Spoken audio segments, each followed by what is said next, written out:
Okay, so thank you very much, Solu.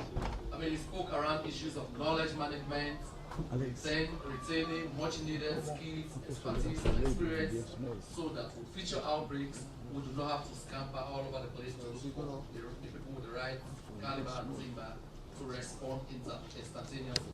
So that is why this transition is happening right now. It was a COVID presidential task force decision, and I'm happy that it's being scrupulously implemented. In the room right now is the CEO of Conex Sierra-Leone. Conex, you all know, took over from Total Sierra-Leone. They have been here a little while already. They are punching above their weight. The CEO is in the room so that he could take us through what we currently see unraveling as fuel shortages.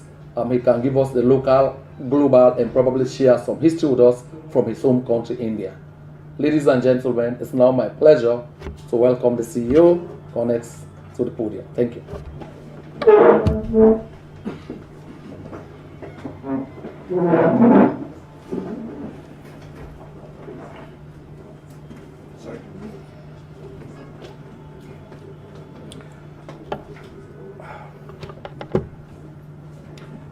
Good afternoon, folks. It's indeed a pleasure to be here. I represent, as you said, Conex Energies in Sierra Leone as the managing director. Okay, and we have taken over the company very, very recently, as in November, and trying to ensure that we cater to Sierra Leone the fuel correctly in quality and quantity. And our endeavor is to do that, and we've been doing it. As you know, we are all going through a little bit of a rough ride now because of, I would say, force majeure situations. It's not like the kind of fuel that the product that we basically get, we import the product from outside the country. And a large percentage of this product coming into Africa as a continent was a lot from Russia, the products. So what happens is that moment the sanctions of Russia has happened, it has actually choked the supplies coming in not only in Africa or in Sierra Leone, worldwide. In fact, the way we look at it, I know all of us are going through a hard time. We at Conex Energies is trying to ensure that at the moment our Total branded outlets are supplying product or delivering product to you at the best of our capacity. If you really look around carefully, there are a lot of outlets in the entire city that does not have product because of lack of product available in the country. But whatever little we have in Conex Energy, we are supplying it, and there are long lines. So yes, there's a discomfort to the people, but the idea is to keep supplying to the best of the ability, and we are doing that. I don't believe this is really going to last forever, obviously not. It's a problem that is there. The government is supporting us on trying to tide over these problems that we are having. It is because of that we are still being able to give some product. We are trying to get product from the external market, but there's, as you would understand, there is a glut. So we are looking at talking to our suppliers of product to get in product at the soonest. You will find a slight delay because Sierra Leone being a very small country, the worldwide being much larger, a lot of the products are grabbed by these people who buy large products of large products in the country. I am from India, and I've been talking to people in India in the recent today. Believe me, the situation is far worse than what is happening here in Sierra Leone. The outlets have dried out totally. There is no product. India has got states, like provinces, they've got different states. Some states are totally cleaned out of product, while the others are trickling in. Oil companies are not able to supply product. There is no product at hand. So there is a lot of discomfort there. Looking at that aspect of it, I think we are comparatively better off. but we are still in a storm. But I am very confident the storm is going to get away. You could see there was totally no fuel. Little has started trickling in, and I'm sure it will start along with my other colleague of OMCs that will be supplying. So that is what the circumstance and situation is. Maybe my colleague here, Mr. Amadou Jaz here, he's also from Sierra Leone, so he actually knows the flavor of the country itself, having lived here, and of course internationally too. In fact, maybe you could come and share with us your experience on what we are doing and how we are handling the entire situation. Come, this is Mr. Jha, please. I'll give you the privilege to be an entry chair. Thank you, my MD. My name is Amadou Jha. I am the country rep for a local partner for Conex Sierra Leone. Thank you, Mr. Minister, for inviting us to this very important meeting. As you already know, we have an issue, but we at Conex, we are doing our very best to make sure our stations are open. They are wet. Yes, you see some lines out there at the stations. That doesn't mean we don't have product. There are lots of people buying what we call panic buying, and it's actually causing some issues at the stations. But overall, we are doing the best we can given the current situation. As my MD just said, this is not just a Sierra Leonean issue.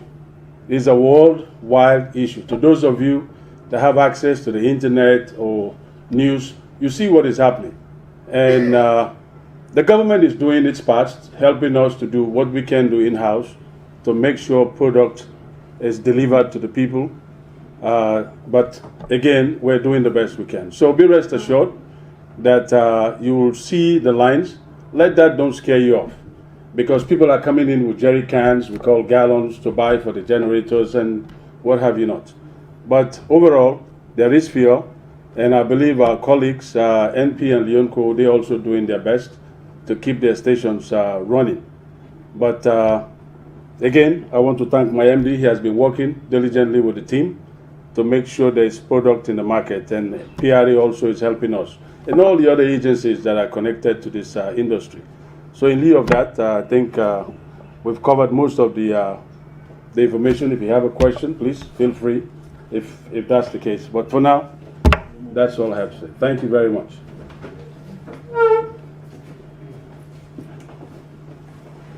Thank you. So it is important that we also hear from not just government, but also from the private sector, and to have words of comfort from them, but also to acknowledge that there are challenges defining this. As the MD Conex said, these are force majeure issues, which means these are matters beyond the control of the OMCs and government ourselves. And we have to understand that. And it's not just about Sierra Leone, so it's good for us to have an appreciation of the global dynamics. I was listening to BBC yesterday. Now there is deep-seated apprehension that their inflation should be hitting double digits. And this indeed is quite scary. So this is not just an African thing. This is not just a Sierra Leonean thing. Countries that are dependent on those countries already engulfed in the invasion for wheat are already suffering the brunt of this. And those that are dependent in terms of oil import are also suffering the brunt of this. So perhaps it's now time for us to ask some questions, and I think this is a wonderful opportunity for us, not just to understand the local dynamics in terms of the inflow and the circulation of fuel, but also have an understanding of how this plays out globally. And the key players are here, and I think they're very competent to help us have that understanding. But it's also good for us to understand that government and the private sector are working hand in glove to make sure that we cushion the effect on our people. So it's now time to interact, and I'll start taking our question. The name, the institution you represent, and please make your question or comment very short. Thank you. I am Leone, and I work for Justice League. My question, let me start with the CEO for Conex. You mentioned, saying that you have large quantity of fuel products in country. but when you are doing that, your best, Text. it's your best, you can provide you a product. Welcome. You can have access to it. But how do you intend to address the issue of people queuing for fare at various filling stations? And also to your colleague, you described the present situation as what you calling it as panic buying. Can you please elaborate on that? What do you mean by that? I have a few questions. I don't know if you can show them the regulatory agents are here. Just ask them, we'll route it accordingly. Okay.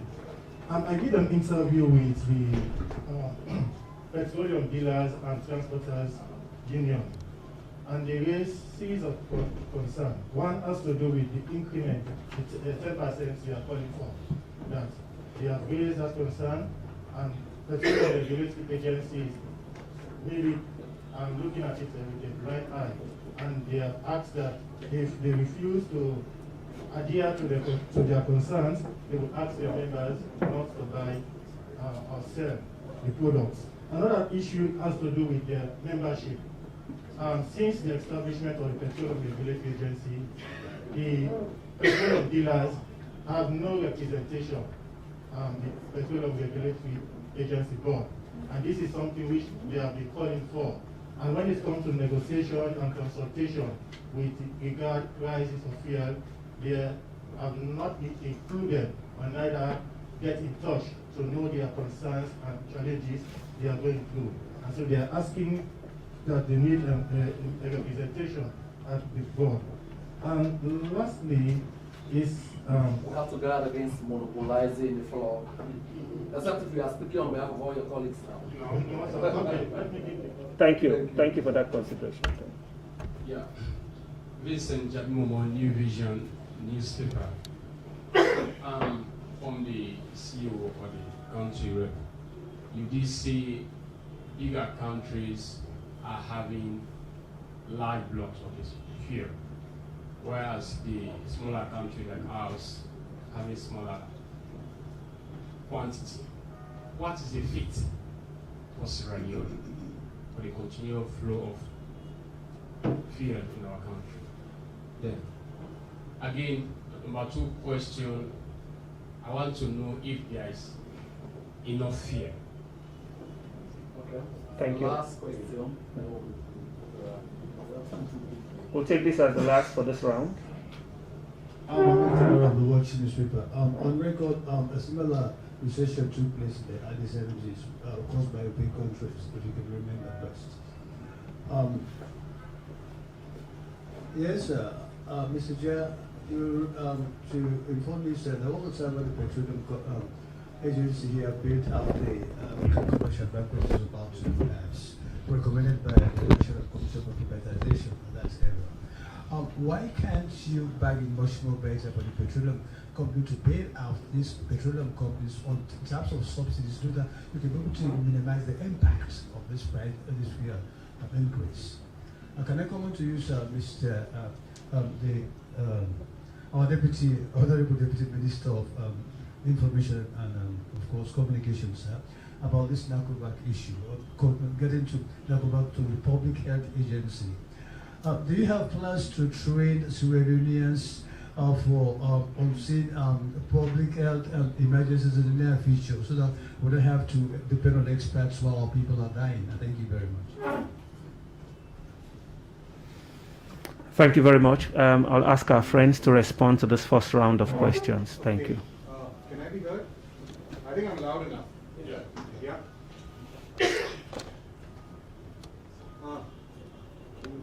There's an issue with For the cameras, you might want to. Well, I think. Oh, I can be heard. Excellent. All right. Okay. I'm going to touch upon the gist of what you have said. You've talked about the product. You've got enough product. I never said I've got enough product. I said we have got product which we are ensuring that we do optimum delivery and to ensure the least discomfort to the country. If there was product, there would be no crisis in the world.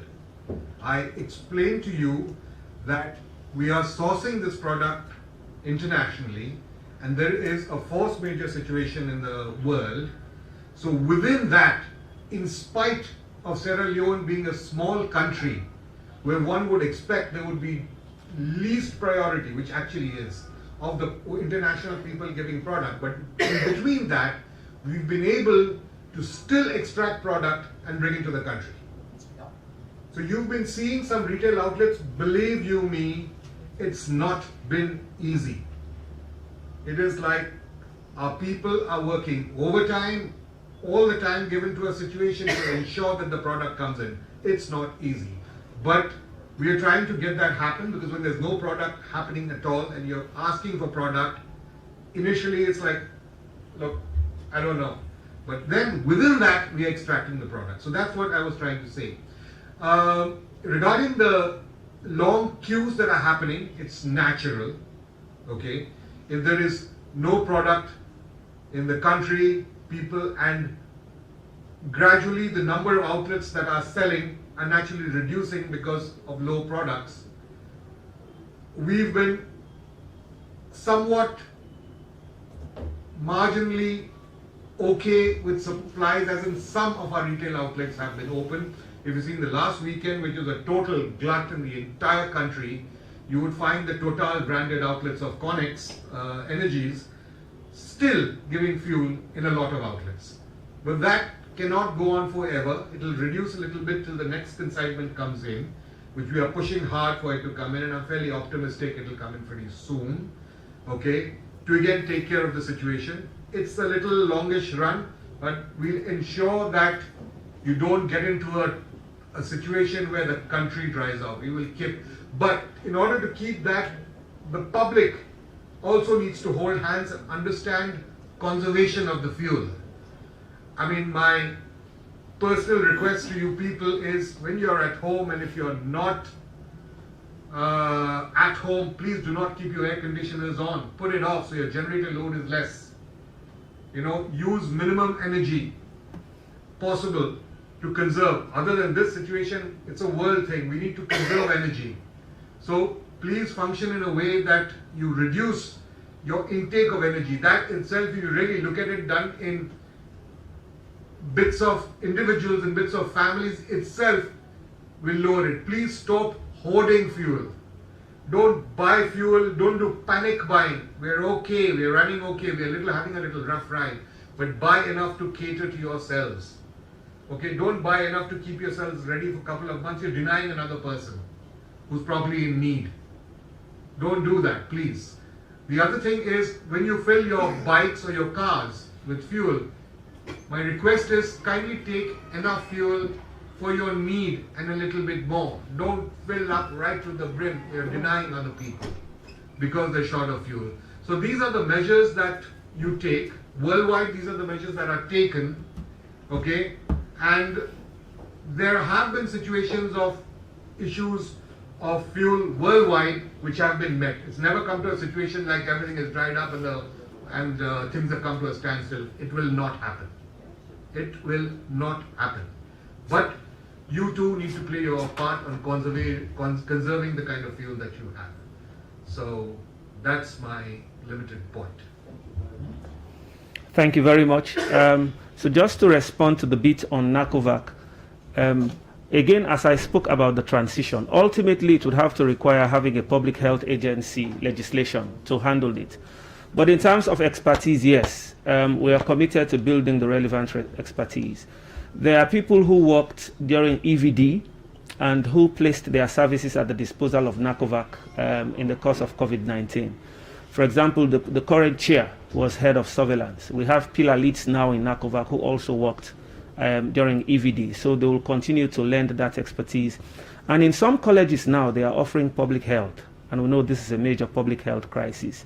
So that expertise will be built over time, and as Minister Mohamed Rahman Suarez said, capacity building will pretty much be an enduring feature of the in terms of having a sustainable and permanent structure in dealing with epidemics. So yes, capacity building expertise is something that we'll look at critically. Friends, we are joined by the distinguished Minister of Trade, Dr.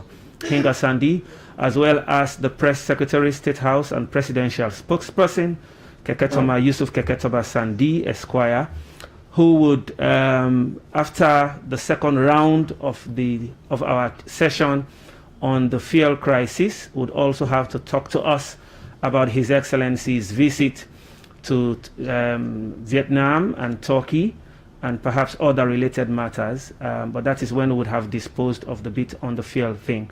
So let us take the final round of our questions, and then. The PRA will still stay. They will answer it. We just want the one for the visiting community. PRA is local champion like us. We will all stay. Yes, I see. Yes, it's a hand there. Yes, final round. Joseph Saidi Bomba Tori is my nomenclature. That's common it is. So what's the petroleum angle? I want to drag your attention. Looking at the issue of Russia and Ukraine, we want to know if there is no alternate for us to have here in Sierra Leone. It's about the issue of Ukraine and Russia. That's how we need to make a blame game. Why not creating an alternate in the area of Nigeria, in the area of Venezuela? Those people have a lot of fear. Why not create an alternate angle? Then we need to blame games about issues that we need to rectify by ourselves. So what are the alternate angles? Are you looking towards the scarcity of fear? And the second question is about Final. Yeah, the input of government towards subsidy. Is there any contribution to it? Because the past government play out so it was towards subsidy, but now subsidies has been removed, and some people are saying their subsidies are still contributed by government. So what can you say about short input towards the subsidy of government towards fear? Thank you, Bompa. You can grapple the first one and leave the other one. So that will be the next, and that will be the last. And sorry, yes. My name is Alaji Sayu Kamara. I work for the Global Times newspaper. My question is to the CEO. The essence of this press briefing, according to the minister, explain to us so that we can understand the rationale. What assurance are you going to give us to ensure that we in Sierra Leone continue to have fear in our country in spite of this crisis? What is the assurance you understand for now? Thank you. Thank you. And the last one, our friend across. Thank you very much. I'm somebody representing civil society. With regards to the crisis, there are players that want to come into the oil marketing company, but they are still having problems in doing so. Tonamia is the oil petroleum product. I think more players coming in will help to salvage such situation. And again, we've been walking around these areas. There are evidence that Sierra Leone has one of the biggest gantry within our sub-region. And there are fact that there is enough deposit of fuel within our gantry. So what is the ministry and the petroleum regulatory doing to help? Because now is how we can provide and help salvage this global crisis. More players into the game. What about the deposit in our gantry? Negotiation with the oil marketing company, and we are thinking of maybe waiving most of the tax around this oil marketing company, by extension giving them tax holidays so we can have fuel. Fuel is a composite demand. Thank you. Because of fuel rising up, we are having a lot of price rising up in our domestic use and day-to-day affairs. Thank you. I had actually indicated that as the last, but Fire, I'll give you a short complimentary. Fire was one of the first that was here. Thank you very much. Mr. CEO, you have assured us that there will be fear. There is fear. What about the increment of price? Are we expecting further increase? The war in Ukraine, we cannot tell when it will end. And you have cited that it's responsible. It's a major factor. So are we expecting further increase in the price? Thank you. We'll now give our distinguished guests an opportunity to respond, and that will bring us to the end of this bit of the session. Over to you. Let me answer to the first gentleman. He was talking about product availability. First of all, I want to say this to you. We in Sierra Leone receive refined products. You talk about Nigeria and the others. Yes, Nigeria is endowed with oil, but they don't have a refinery. This product is being taken overseas, refined, and brought back into Africa. So I just want to say that to you. And then you also spoke about subsidies. We are not in the business of government, but as far as we know, there are certain responsibility that the government has undertaken as far as subsidies are concerned. So you can further that conversation with the minister maybe if you want to know more. But the Global Times gentleman also, you asked about assurance. Well, to answer that question, Conex is here. We're sitting here in the room with you. We've made a large investment in the country, and we're here to stay. And we will do our best that we've been doing to make sure there is product in the market. As the MD just said, you might not get what you want, but you will get product until we pass through this storm. It is not created by Sierra Leone, not created by us. It's a global issue. And everywhere you go right now, you face the same situation. Even the greater America is going through the same thing. So we are doing the best, and we'll continue to do the best to make sure we provide products in the market for everyone to be able to get a piece of it. The last question about price increase. I want to say this to you. We are not an oil producing country. We buy refined products. We don't determine the prices of oil in the global market. Whatever they decide, that's what we buy. And as we bring it here, there are cost implications as well to the OMCs that we have to bear. And government, to my understanding, I'm part of this industry. They've been doing their bits and pieces to help us cushion some of these shortfalls. So the price doesn't mean because there is no fear, price will go up. No, that is determined outside of Sierra Leone, not us. So I don't think the government or we ourselves want to just increase prices just to inflict pain on people, knowing what people are already going through. But we'll do our best, and we've been doing our best to make sure the prices are kept to the bare minimum, if I should say. Thank you. Thank you. And I think at this point, the Minister of Trade would wish to say a bit on the policy side.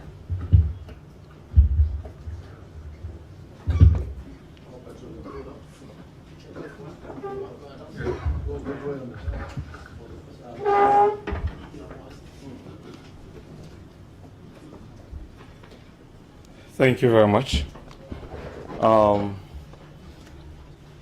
Colleague ministers, members of the Forest State, OMCs, and PRA staff. It's indeed a moment that we find ourselves not only in Sierra Leone, but as a globe, that we have to face the challenges of certain events that are happening.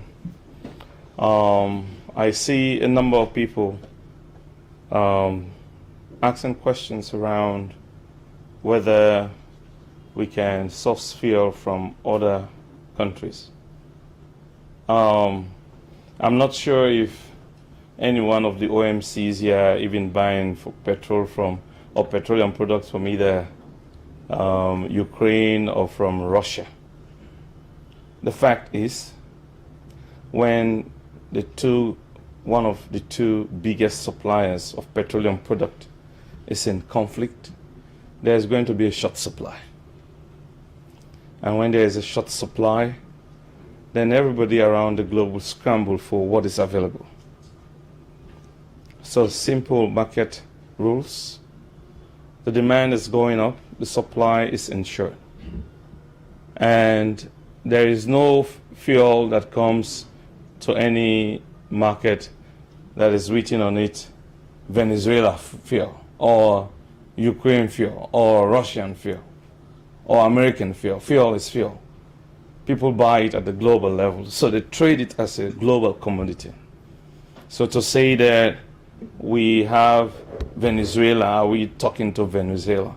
If there is a scarcity in petroleum products around the globe, that is going to drive prices.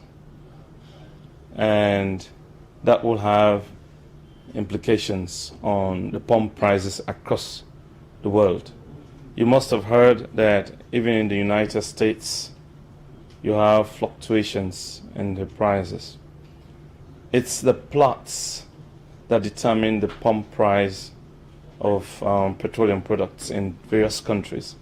The plot is actually the cost of the refined product, be it petrol, be it diesel, kerosene. Those are the things which determine the pump prices. And in Sierra Leone, we have developed what we refer to as the pricing formula. And that pricing formula, the key drivers for that is one, the petroleum plat prices themselves. In some cases, of course, the foreign exchange and a couple of other factors. So I was in Ghana yesterday. The pump price of petrol was about 11 point something Ghana cedis, which is way above the 15,000 leones that we are selling currently. The government has made a lot of preparation. So it's not that we have not opened up the market. We have, previously we only had MP, Total, and Leone. But today, you can hear of Aminata, you can hear of Conex, you can hear of APP. So we don't have any constraints in opening up the market. It's only that investment into the distribution and sales of petroleum products is a capital investment. And when new players want to come in, they want to look for already existing infrastructure. And if that is not available, then they start to struggle about how to get funds or finance to develop such infrastructure. A full tank constructed will cost you nothing less than $1 million. I'm sure the operators are here. You have somebody who has a wealth of experience dealing with the distribution and retail of petroleum. So today, if any investor is to come in to say, I want to be part of the sales and distribution of petroleum products, once you bring in a strong proposal, because you have a number of people who come in to just say, I want to come and take part in the business, but government has to give me this, government has to give me that, we need tax breaks. The unfortunate thing is, when you start to give preferential tax breaks, then you're making the market uneven. You're going to have one set of people enjoying certain tax breaks, which is not really going to be good for the market. So these are some of the issues. And also, when it comes to what the government of Sierra Leone has done with regards to subsidies, I'm very, very sure we've been here to discuss these issues. Petroleum prices would have gone even beyond 10,000 leones since October last year. Government knowing how Ebola, by then it was just, Corona. Government knowing how Corona was affecting the lives and livelihoods of people, decided that we can bear the brunt. We can give in something. We can give up certain taxes to keep the petroleum price at 10,000 until we made the decision to change it to 12,000 in February. And then you have the Ukraine crisis come up, and it is as if our understanding is that it is only Ukraine that is supplying fuel prices of fuel to the global market. Every other oil-producing company produce, and for some that are even producing do not even have refineries. So you can produce oil, and you have to take it to the refinery for the crude oil to be refined. It's just like if you start to talk about palm oil and vegetable oil. We all know that vegetable oil comes from palm oil. The crude palm oil could be available, but for you to have it into vegetable oil, it has to be refined, and inputs should be made to convert the palm oil into crude oil. So, but looking at all what we've done so far, I think the major challenge is the fact that there is a huge shortage of petroleum products across the globe. Russia has been cut off from the global economic system. Even the Europeans are struggling to do business with Russia at the time.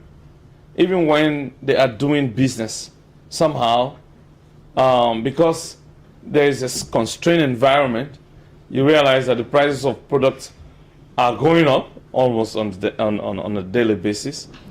And the fact is, when energy prices go up, commodity prices also go up. It's not only that, it's not like what we know in Sierra Leone. Even the manufacturing of commodities involve energy. And if the price of energy goes up, those products, the prices will definitely go up. It will have an impact on them. And this is what is even happening in countries that are doing manufacturing. If you go to, for instance, Turkey, you realize that the increase in energy prices has impacted the cost of production of certain commodities like cement, steel rods, etc., etc. And all of that is definitely having the impact that we're seeing. But I think what is very, very clear is the fact that in spite of all these challenges as a government, we're doing our very, very best to see how we cushion the impact. To see how, because we have definitely the people at heart. We understand the challenges, the difficult economic situation that Sierra Leoneans are going through. But this is what we face because there is a global crisis. There is a war that's going on that even holds that creates a better context for us in terms of the policy environment and the interventions government is making to cushion the effect or the impact of what is happening and the global ramifications. So that brings us to that part of our interaction with our OMCs, and we want to, on behalf of Minister Roman Sware, to say thank you very much for coming up at a very short notice. We don't take this for granted. Thank you very much. You may wish to take your leave. Thank you.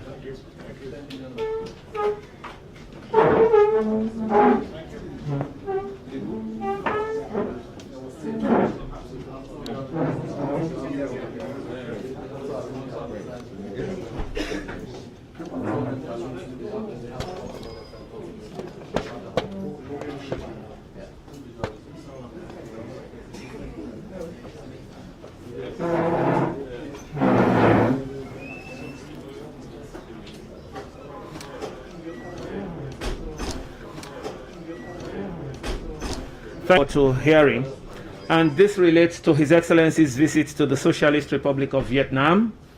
I'm sure.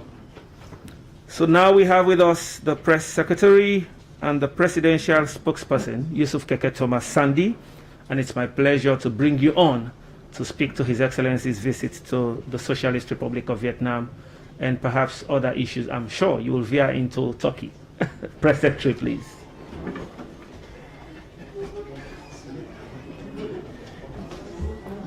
Thank you very much, the Deputy Minister of Information.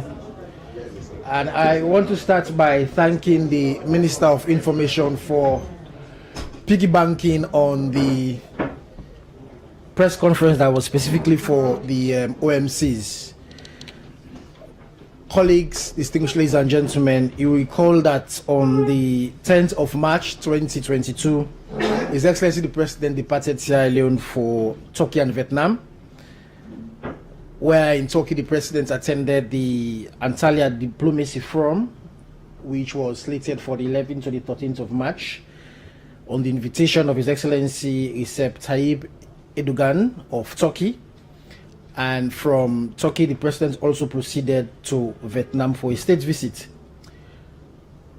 Over the past couple of weeks, we have published a lot of publications on the news reports on the activities of the President. But today we are here specifically to update the press on the state visit to Vietnam, because we want to give a comprehensive information to prevent misinformation because of the critical importance of the visit to Turkey and Vietnam.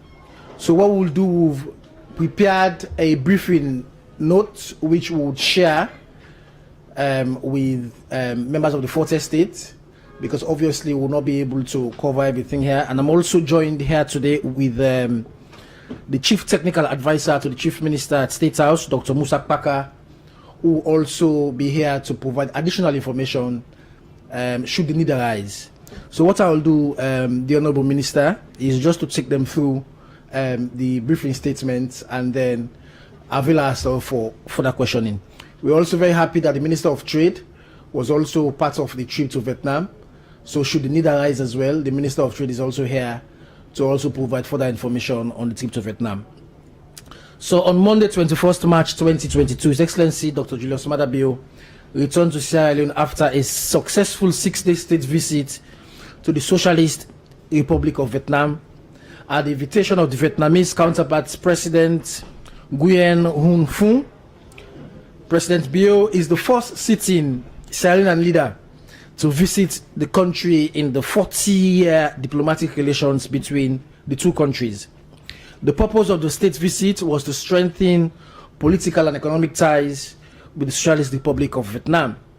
Vietnam is a rising economic power in the Southeast Asia, and like Sierra Leone, Vietnam has had a challenging history, including a prolonged period of war, yet it has surmounted these challenges and made tremendous progress towards economic development.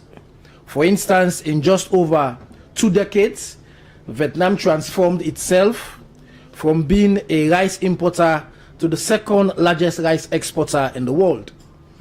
President Bio's ambition to make Sierra Leone a food self-sufficient country makes Vietnam a perfect example for us to learn from.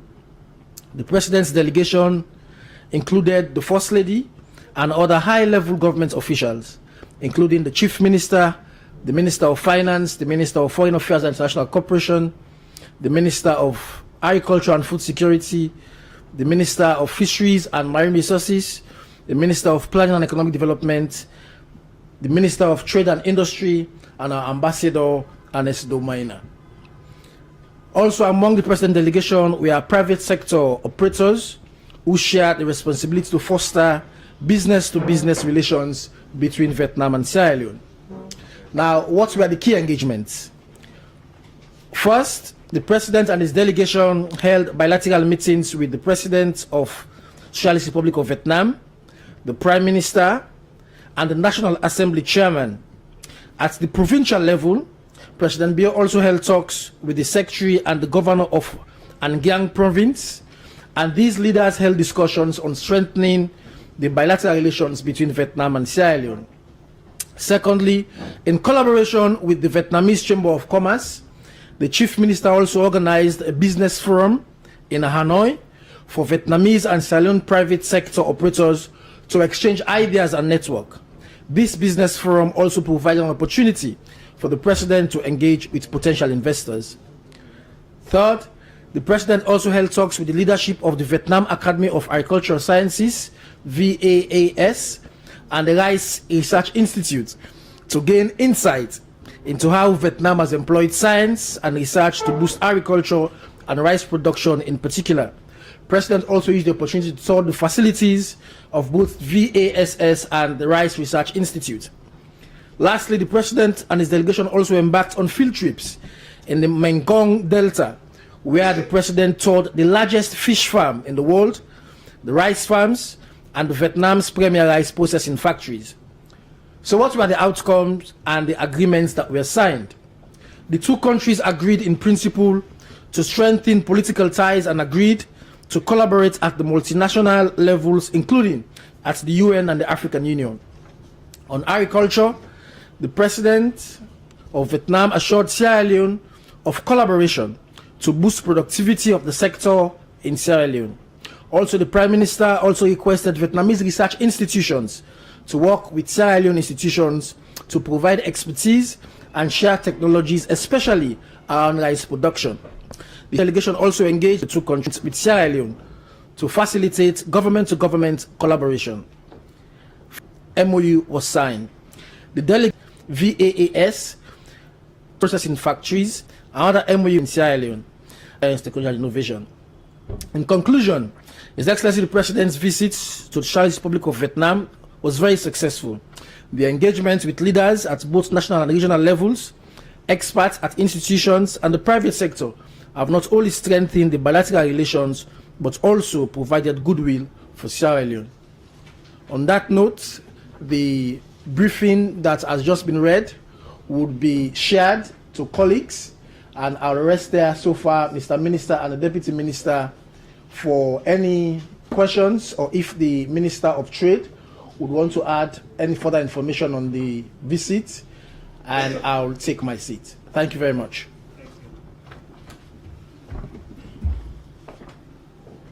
I'm neither of the people you called, Mr. Keke Thomas Sandy.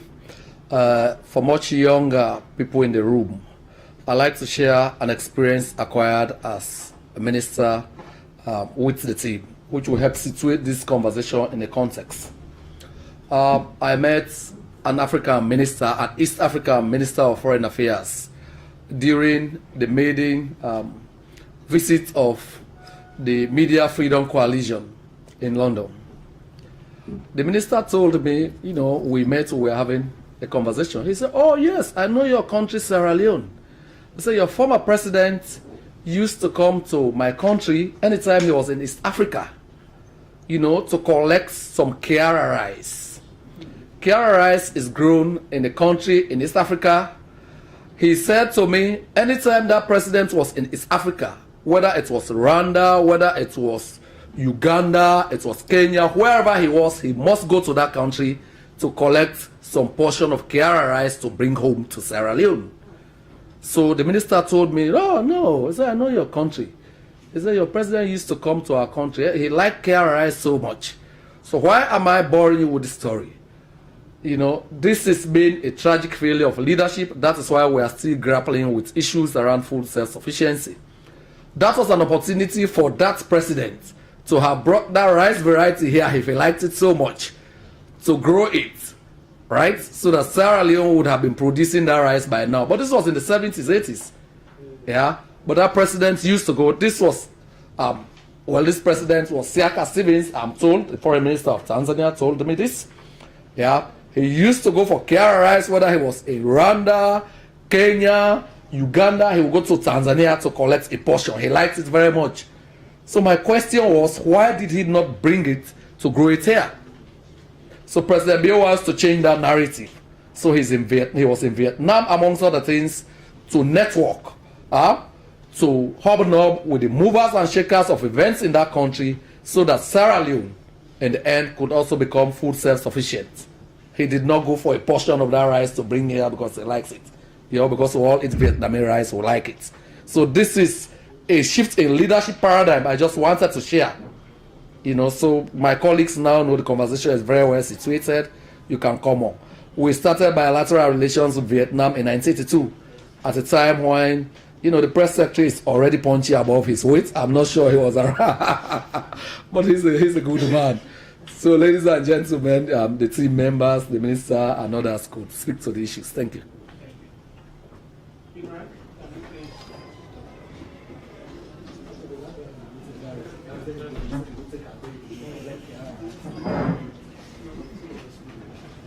Thank you very much. I think my responsibility is to take questions, so we'll go for the first set of questions for the press secretary and presidential spokesperson, and then we'll do the next set. So I'll take 3 for the 4 sets, and then maybe 3 or 4 depending. Alhaji, at the back. Thank you very much. I want to thank the SET team for giving us a conclusive update about the briefing. And truly speaking, from what you have just said, looking at the level of engagement His Excellency did, not only with the President or the Prime Minister, but very, very important personalities, show this visit is a visit with a difference. And based upon the memorandum of understanding signed with various business groups, including the rights, also fishing, and also the diplomatic ties we have already established, saying that for over 40 years, this is the first time the sitting President of Sierra Leone is paying an official visit. The question I'm trying to emphasize at this point in time, we already see, based upon the agreement that have been signed, what actually are we going to benefit following this agreement? And then secondly, how are we going to further the already cordial relationship? I think from this visit, you should upgrade the diplomatic relationship between Sierra Leone and Vietnam, in the sense that we have an embassies in both countries, because the level of discussions is very fantastic, because some of us also are observing, following up the visits, not only from the government, but from the people because they were very happy to receive our president and their delegation. Thank you. So how are we going to maintain this level, and how are we going to further it in terms of the diplomat? Noted. Thank you very much. The gentleman next to you with the tie. Vincent Momo, New Vision newspaper. My question is, when these agreements will be ratified? Because past and present governments, we have learned that they sign agreements, and those agreements will gather dust around them. And then you said they gather dust. Of course. I mean, there is the process where these agreements, when they get signed, obviously they go to parliament, and then from parliament, and then we see what we can do to look at the opportunities to further try to get those opportunities, and we transform them or translate them from words into action. So I assure you, like I said to you, this is a relationship that we value as a country, and therefore we had an opportunity to go to Vietnam and sign this agreement. And this agreement, they will not gather dust. The various ministers, I'm very happy also, the trade minister is here. The agriculture minister also went, and then they signed many agreements. And I'll assure you that those agreements, definitely they will go to parliament, and then we will then realize tangible things from them. So whether it's about having experts to train us, having obviously within the agricultural sector opportunities, for instance, how we can transform our country from rice importing to rice exporting. And then the last thing is about the diplomatic successes that we have made. I mean, I'm happy that the the former deputy minister of foreign affairs is here. It will tell you our standing in the world has changed drastically. In fact, when we went to the United Nations, heads of states, stakeholders, they want to speak to the president. They want to talk to the president. And the fact that even in the continent, AU, president chairs APRM, that alone in itself, it's a very big diplomatic success, because your colleagues would not repose confidence in you if they think A, your records back home are not standardized, B, you have not made advances and successes. So around the world, before they used to say our country is associated with Ebola, with corruption, all of those things have changed. But now when they talk about serious issues, whether it's ECOWAS, it's AU, in the UN, Sierra Leone is a country, and the president is somebody people want to speak to. So our standing has changed in the world because of the positions we hold. Because C10 was a position that was held, by former presidents, but now we have added APRM onto it. So countries now see the president as a champion whether it's for human capital development, whether it's for education, whether it's for the fight against corruption, they now see and say, okay, what can we learn from Sierra Leone, from a country which has transformed in less than 5 years?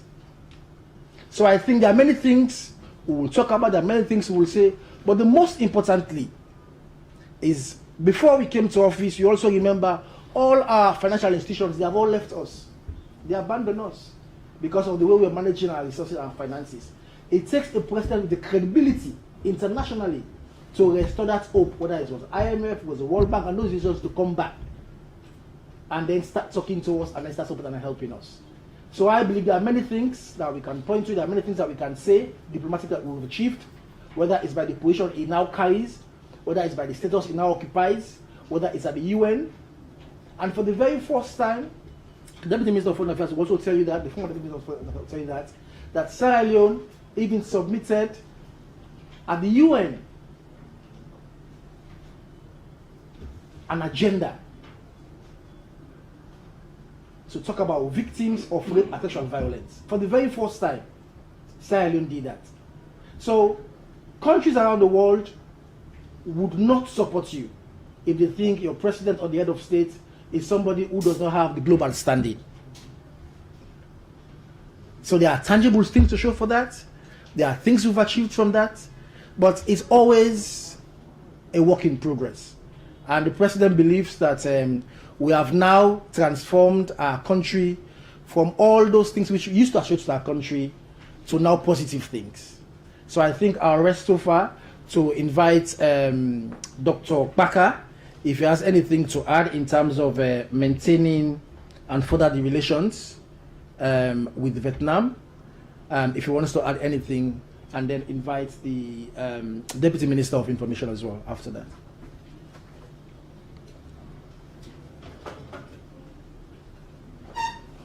Thank you. Toma, I think you've said it all. I think as you've mentioned, Vietnam is one of those places. If you're Sierra Leone and you're a president of Sierra Leone and have the ambitions that His Excellency has, Vietnam is one of those places that you want to go. The way Vietnam wants to engage in Africa is also very different from others. It's one where they want to bring expertise, they want to transfer technologies. They don't just want to bring money. They actually want, the model there is you learn by doing together with Vietnam.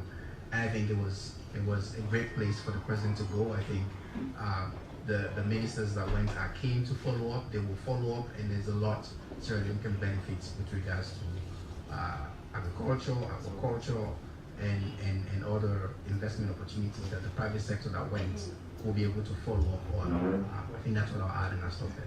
Thank you.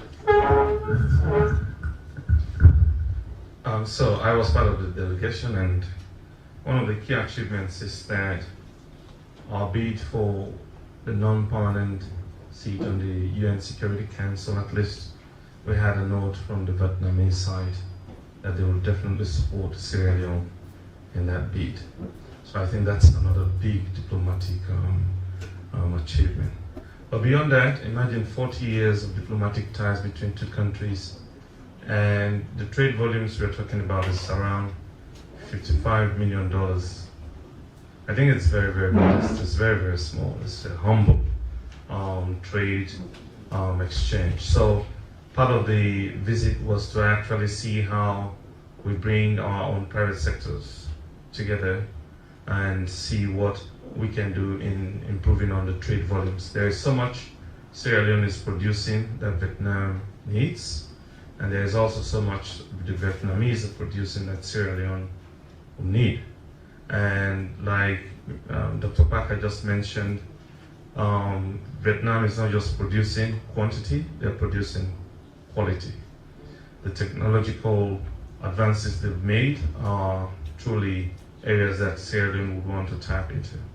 And they're very willing to share with us the experience they've had and see how investors from that area can also come here. If you are trading between Sierra Leone and China, there is no difference between trading between Sierra Leone and Vietnam. The distances are almost the same. And we even got to know that Vietnam even produces more cement than even Turkey. And that's another new market that's opening up. But what is even more important is that some Vietnamese investors have shown interest to come and establish cement factories in Sierra Leone. So I think those are some of the things we actually came out with. And the areas of general trade, I'm very, very sure going into the near future, what we're going to achieve in trade volumes with this visit is really going to be remarkable. Thank you.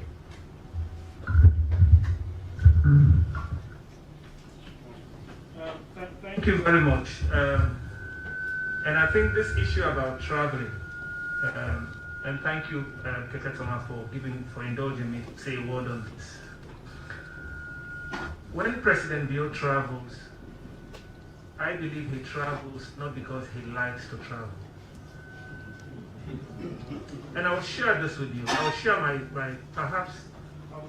personal experience. And I hope someday some of these things could change. I hope someday, and I'm speaking from my heart, and I want to go down on record saying this. I hope someday some of these things could be in some form of a memoir. Perhaps some of us can do on our personal experience. And I think the reason why citizens of Sierra Leone feel disconnected from their leaders is because people don't take their time to actually put these experiences so that people read them. And if you take even the former president, I'm sure there will be a lot of good things. But because ministers, people who worked with him, have not taken the time really to share some of those personal things, people feel disconnected from it. And I'll take this time to share with you a few things. Keketoma and I, we were in Abuja on an ECOWAS summit, Heads of State Summit. And there was an issue on the table about the threat to democracy and rule of law in Africa. And there were people in that room who were nurturing short-term ambitions and all of that, breaking constitutional limits. And when it was President Bio's turn to talk, President Bio spoke about the need for African leaders to respect constitutional term limits. I sat there from the Ministry of Foreign Affairs and International Cooperation. Keketoma was there as press secretary. When President Bio spoke, you could see some eyes in the room bulging like they were. It was like, for some people, how on earth can you? He would dare to talk about things for the sake of his people and for the sake of Africa. That's the kind of president I have worked with. And that is why when I have an opportunity to be with him on a flight, I know he's traveling not for luxury, but he's traveling to put Sierra Leone, to ensure that Sierra Leone is known internationally for good things. When we were in Moscow for the first Russia-Africa summit, I was in some bilateral meetings when some Russian investors were crying hell about the terrible experiences they've had in Sierra Leone. How some of them came with millions of dollars and they were just, they suffered from racketeers, and some threatened they will never come to Sierra Leone. I was in a bilateral meeting when my own president was not supposed to have reduced his level to that. That was how that man sat in a bilateral meeting to say to some Russians, I apologize in the name of Sierra Leone, just to get investors to come back. I can attest to that. That's why I'm saying for some of us, we hope we can put some of these things in memoirs for people to see. When it was Justice Miata Samba's ambition to go into the International Criminal Court, even when most people could not believe or associate with that cause, he traveled. He took his phone, he called colleagues, he canvassed the case for Sierra Leone and said Sierra Leone deserves a place in the International Criminal Court. Today we have Justice Miata Samba in the International Criminal Court. When he traveled to China on the Forum on Africa, on China-Africa Cooperation, we see how the Chinese gave a grant, was it $50 million, for Sierra Leone's first fishing harbor, a grant. We see how they have constructed a complex at Wilberforce for commissioned officers and all of that. I can attest to some of the things I am privy to. And so when people say he travels, I believe President Bio does not travel out of a sense of luxury. He travels because he has seen how our nation has suffered from us, and it's his responsibility to make sure that we are known for some good things. So really, I don't think that you can talk about what diplomatic shuttle are you really proud of.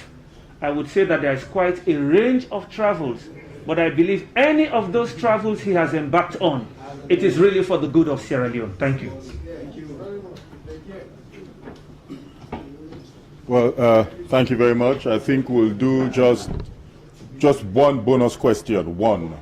Bumper, you'll have your bite next week. I promise you. We'll go to the gentleman. Just one question. Final question. Make it short, please. Thank you.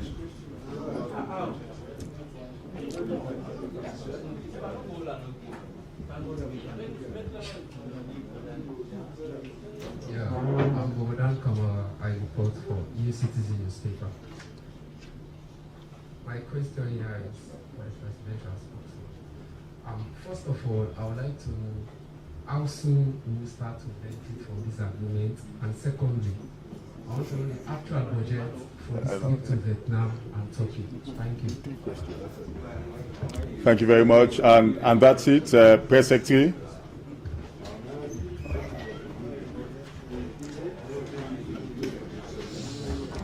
Well, unfortunately, you said the press secretary, and by virtue of that name, I'm not an accountant, and I don't have preview to the actual budget that was involved.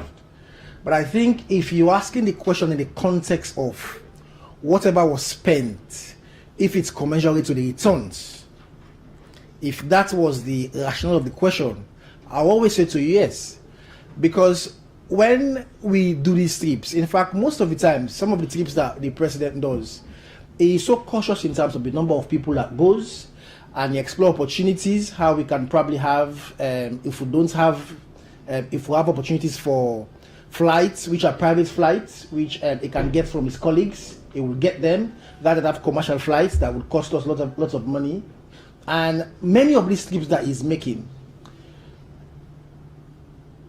So I'll give you an instance when we went to America. When we went to America for the UN, it was in the same states where the World Bank, the Global Partnership for Education, and many organizations, where they gave us millions and millions of dollars. So for instance, when we went for the UN, we engaged with the GPE, and we're able to have, for instance, 24 million. But then if you assess that and value that to how much was paid for that trip, it would even be probably less than maybe $500,000. Okay? So that's why I said, if you're asking the question of how much with the returns, then we have got more in returns than how much is being paid in those trips, by far. Okay? And that is why I said to you that definitely I'm not an accountant. I'm not the accountant. I would not be able to give you the actual cost. But if your rationale was to see how much was spent versus how much we received, definitely it always outweighs how much is spent with the trips. Now, the question also is, when are we going to start seeing these benefits? Like we said to you, for a country that we had 40-year bilateral relationship with, and a president is only making the first visit after 40 years, so it means there is a start. And we have got MOUs bordering on the agriculture, bordering on the economy, bordering on international relations, and the fact that even the Minister of Trade said we had an endorsement for our candidacy for the UN. It's a very big thing. So we have already started seeing some of the benefits by even that endorsement, because it means a lot. And all of these are things that once we have the agreement, they are going to go to Parliament. We'll learn a lot of follow-ups on it. But be rest assured, when these things practically begin to manifest, which I know very soon, I think the Ministry of Information will host the Minister of Agriculture or the Minister of Trade, as the case may be, to give you some of the practical things, you know. But like Solomon said, and the Minister of Trade said, President would not leave Sierra Leone to go to Vietnam for a trip which is over 10 hours flight just to go to see the face of his colleague. He went there for a reason. We went there to make sure that we learn how Vietnam transformed from a country which used to import rice to a country which is now exporting rice. So on that note, I want to say thank you very much for all of you, and thank you for hosting us, Minister of Information. Thank you. That's it. See you next week. Thank you.